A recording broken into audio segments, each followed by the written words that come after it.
Good evening friends, আবার চলে আসছি আরেকটি নতুন ভিডিও নিয়ে। এই ভিডিওটি হচ্ছে হরিয়ম মন্দিরে, নতুন হরিয়ম মন্দির স্থাপনা করা হয়েছে।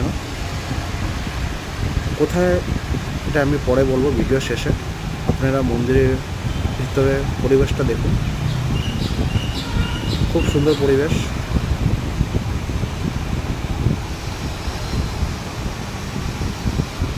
তো এখন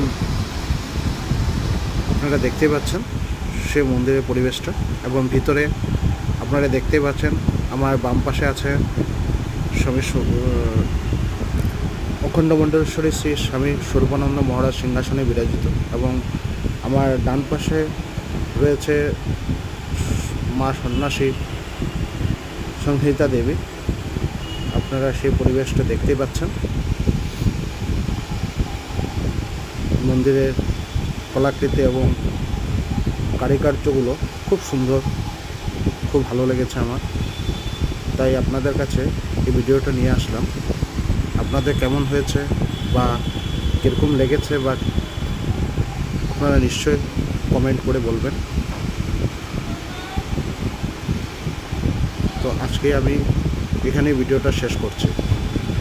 ধন্যবাদ।